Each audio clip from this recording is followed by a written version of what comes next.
Hello, c'est Coach AD, j'espère que tu vas bien aujourd'hui.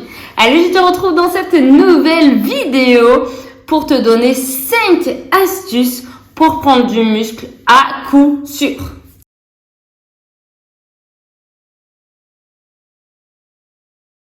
Bon, j'en vois en salle, ça fait à peu près 5-6 ans, ils sont là, ils n'ont pas bougé de silhouette. Ils ont ni perdu, ni pris, ni...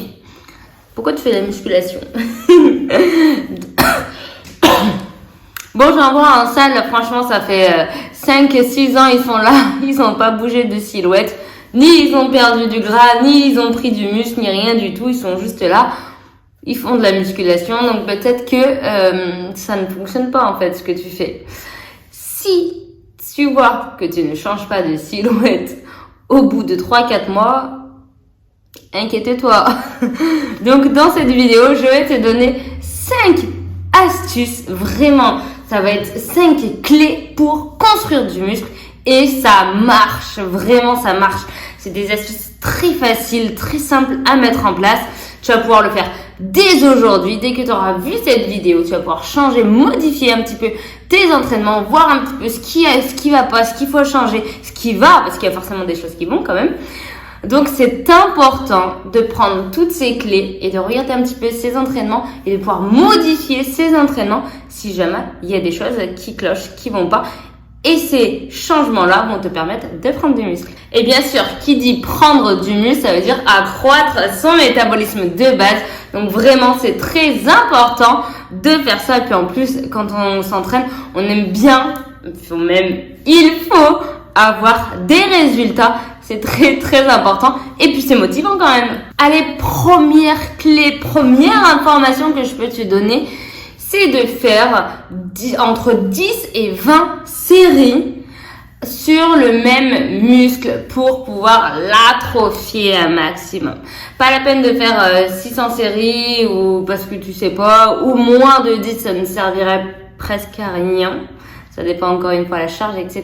Là, je vais te donner la globalité. Et en globalité, entre 10 et 20 séries, c'est vraiment bien pour construire du muscle. J'entends par là 10-20 séries sur, par exemple, je donne un exemple, sur ton quad. Ou 10-20 séries sur ton dos. Tous tes gros groupes musculaires, dos, pec, par exemple, fessiers, jambes, enfin quad, jambes, après à voir avec ton retard, si jamais tu as du retard ou quoi, c'est toujours sur les gros groupes musculaires entre 10 et 20 séries pour optimiser la prise de masse musculaire. C'est vraiment trop important. Si tu fais moins, bah forcément ça marchera moins bien. Et si tu fais plus, tu vas fatiguer pour rien ton muscle et il va pas tout assimiler, ça sert à rien et tu seras fatigué nerveusement. Ça sert à rien non plus.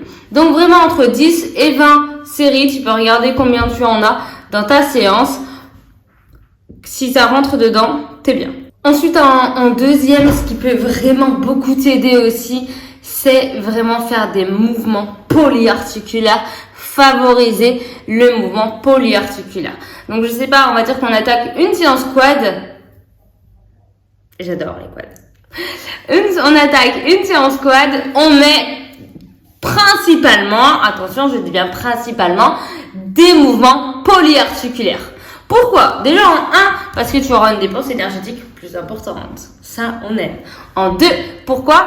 Il faut également travailler le quad, ok, très bien, mais en travaillant le quad sur un bon squat, ça va aussi solliciter d'autres muscles et du coup, on va prendre du volume un petit peu partout. On va travailler l'harmonie du corps et donc les tensions musculaires seront bien réparties. Bien sûr, si on fait une big séance bas du corps, on va faire une big séance haut du corps. On n'oublie pas les tensions musculaires, il faut bien les répartir entre le haut et le bas du corps. C'est vraiment important. Alors bien sûr, je dis pas qu'il faut pas faire des mouvements d'isolation. Isolation comme leg extension, admettons, on parle toujours sur les quads. Leg extension ou sissy squat, ou des choses comme ça. Je dis pas qu'il faut pas les faire pour prendre du volume. C'est pas ça, hein. Attention. Je dis qu'il faut pas favoriser que ces mouvements-là. Alors oui, on peut les faire, que ce soit avant, donc en pré-fatigue, en post-fatigue, en ce que tu veux fatigue, il n'y a pas de souci, tu peux fatiguer tes quads avant, sachant que si tu les fatigues tu mettras moins lourd. Donc si tu mets moins lourd, l'impact sera différent. Bref, après c'est comment ça tu construis ta séance. Tu peux faire des mouvements d'isolation pour prendre du volume, je suis entièrement d'accord, mais il faut pas favoriser que ces mouvements-là. On va vraiment appuyer sur des mouvements polyarticulaires, vraiment. On va aller chercher le plus de groupes musculaires possible dans un seul mouvement pour favoriser une prise de volume harmonieuse. Donc, une vraie prise de masse harmonieuse, homogène. En 3, ce qui peut faire défaut dans une prise de masse, c'est brasser de l'air. Moi, j'appelle ça comme ça, un brasser de l'air. T'es là, tu squattes, barre à vide, t'as l'impression que c'est dur parce que tu fais 55 reps et en fait, t'es barre à vide, quoi. En fait, le plus important, c'est d'avoir des reps avec une charge adaptée. Alors, je dis pas de mettre trop lourd, mais je dis pas non plus de brasser de l'air. Il est vraiment important d'avoir des charges déjà définies et s'entraîner aux bonnes charges. Alors, comment trouver sa charge? Il y a 3 indicateurs que je vous donnerai bien sûr dans une autre vidéo si jamais ça vous intéresse. Mais on peut vraiment regarder, reconnaître sa charge avec seulement 3 indicateurs très faciles. Donc, il est possible de connaître ses charges d'entraînement, mais l'important c'est, une fois que tu les connais, de pouvoir les mettre en application et les tenir sur ton entraînement. Parce que oui, ça sera difficile, ça sera vraiment plus difficile que quand tu mets 20 kilos et tu dis « Oh là là, c'est facile, je transpire et j'ai fait une bonne séance. » Non, en fait, t'as pas fait une bonne séance parce que t'étais 20 kilos en dessous de ce que tu pouvais faire. Mais c'est vrai que c'était facile du coup. Mais c'est peut-être pour ça aussi que tu prends pas en masse musculaire. Si tu veux prendre en masse musculaire, il faut vraiment mettre la charge adaptée déjà au mouvement, parce que tu peux ne pas mettre lourd. Par exemple, si c'est de l'isolation, pas besoin de mettre bien lourd pour que ça crée l'hypertrophie. Par contre, si c'est un mouvement polyarticulaire, là, on va pouvoir mettre lourd parce que, comme je disais tout à l'heure, il y a plusieurs gros muscles qui vont travailler ensemble. Donc, tu vas pouvoir mettre plus lourd parce qu'il y a une plus grande capacité musculaire. Donc, pour travailler dur, va chercher les brûlures, change de méthode. C'est hyper important. Je recherche aussi le 0 rep de réserve. C'est-à-dire que tu vas pouvoir faire 0 rep en plus. Je sais pas, c'est marqué 4x15, admettons, sur ton programme. Et à la 15e, c'est ta dernière rep. C'est-à-dire que tu l'as fini ta 15e rep, mais tu peux pas aller chercher ta 16e. C'est trop dur pour aller chercher la 16e rep. Et là, tu as la bonne charge. Et là, ça devient vraiment intéressant pour travailler. Et c'est ça, c'est le 0 rep de réserve qui est important. Attention, par contre, le 0 rep de réserve est différent de l'échec. Parce que l'échec, on va aller toujours chercher les reps en plus, quitte à vraiment pas finir sa répétition. Donc, c'est vraiment 2 travails distincts qui marchent, les deux. C'est juste que la 0 rep de réserve est bien plus simple, on va dire, à mettre en place que l'échec. L'échec, ça fait très mal à la tête dans le sens où c'est très dur émotionnellement de se dire je n'y arrive plus, je n'ai plus la force et surtout le mouvement est très dégradé et il y a plus de risque de blessure que quand on va chercher la 0 rep de réserve. Donc bien sûr, peut-être tu as 1 rep ou 2 reps de réserve max. Ça veut dire que tu es au lieu de faire 4 sur 15, 4 séries de 15, peut-être que toi, tu fais 4 séries de 17, entre guillemets. Tu t'arrêtes à 15, mais tu pourrais aller jusqu'à ta 17e rep. Là, ça c'est important. Là, c'est pas mal. Mais ce qu'il faut, c'est 15 sur 15. Donc, trouver vraiment la charge pour faire 15 reps et pas une de plus. Ça, c'est important. Et c'est en trouvant cette charge de 15 sur 15 que tu arriveras à prendre du muscle. Allez, 4e point important aussi, c'est durant ces trainings pour construire de la masse musculaire. Il est important de rajouter de la charge à chaque nouvelle séance d'entraînement. On dit en théorie qu'il faut rajouter 2,5 kilos par semaine. Ça, c'est de la théorie, encore une fois. Il y en a qui vont arriver à tenir cette progression sur peut-être 1 mois, 2 mois. Puis, il y en a d'autres qui sont déjà à un niveau assez haut et ils vont pas arriver à maintenir. Mais peut-être que tu vas pouvoir rajouter 1,25, 1 kilo. Enfin, le but étant de progresser continuellement dans ces charges. Il faut jamais que ce soit trop facile. C'est-à-dire que peut-être ta semaine 1, tu étais à ces poids.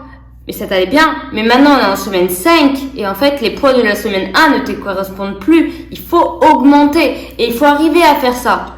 Il faut que quand tu commences, tu notes tes charges sur ton cahier d'entraînement. C'est important d'avoir un cahier d'entraînement vraiment pour ça. Tu notes back squat, je sais pas, 40 kilos. Super. Semaine 1, tu commences 40 kilos. Excellent. On est en semaine 5 alors d'aujourd'hui. Est-ce que tu dois être encore à 40 kilos? Non. Parce que si tu es encore à 40 kilos, tu brasses de l'air. Je ne veux pas que tu brasses de l'air. Donc, si en semaine 5, tu as à 40 kilos encore, on n'y est pas du tout. En semaine 5, tu es au moins à 47,5. Au moins, si tout se passe bien. Donc, c'est vraiment important. Ça passe par plein de choses, en fait, la surcharge. Ça passe par, bien sûr, augmenter sa charge. Peut-être différent si tu veux pas augmenter ta charge parce que peut-être tu as peur, etc. La bonne technique, machin. On peut peut-être mettre un tempo. On peut peut-être mettre, au début tu étais à 40, je te prends toujours le même exemple, un back squat à 40 kilos. En semaine 5, ok, c'est plus léger. Alors on va rajouter une difficulté. Tu vas mettre 2 secondes à descendre, tu vas attendre en bas 2 secondes et tu vas mettre 2 secondes à monter. Et ça, c'est une surcharge progressive également. On n'a pas augmenté la charge, mais on a augmenté la difficulté du mouvement. Donc, il y a plein de façons de faire une surcharge progressive en travaillant à la musculation. Et avec toutes ces méthodes, tu vas vraiment, mais vraiment pouvoir prendre du muscle, progresser et tu verras, c'est le feu. Allez, 5e et dernier point, la clé vraiment pour prendre du muscle. C'est vraiment hyper simple là. Il faut manger de la protéine. Un petit peu plus de protéines pour favoriser la reconstruction musculaire et la bonne récupération. C'est important, donc si t'as pas trop l'habitude de manger des protéines et surtout si tu veux pas manger, prendre du shaker ou autre chose, tu peux juste manger un petit peu plus d'œufs ou favoriser un petit peu plus de poulet ou ça peut passer par une alimentation très saine, très simple, mais tu peux juste intégrer un petit peu plus de protéines, notamment dans ton petit déjeuner par exemple. Si tu arrêtes de manger tes céréales qui t'apportent rien du tout sauf du sucre et tu manges peut-être 2 œufs avec, il faut aimer le salé le matin. Donc tu peux manger 2 œufs par exemple avec, je sais pas, du bacon, des choses comme ça. Et là, ça va t'apporter un petit peu plus de protéines que ce que tu avais avant. On peut arriver à jongler, trouver de la protéine dans plein d'aliments, dans plein de choses. Et du coup, tu auras un apport de protéines en plus, ce qui va vraiment favoriser le gain musculaire. Bon, j'espère que cette petite vidéo t'a plu et t'aura aidé sur plein de points. Je te laisse vérifier, checker ton entraînement, voir un petit peu si tu rentres dans les clous. Je te souhaite très bon courage pour ta prise de masse. Je te dis à très bientôt dans une nouvelle vidéo. Je te laisse liker, t'abonner à ma chaîne, bien sûr. Et je te dis à la semaine prochaine. Bye!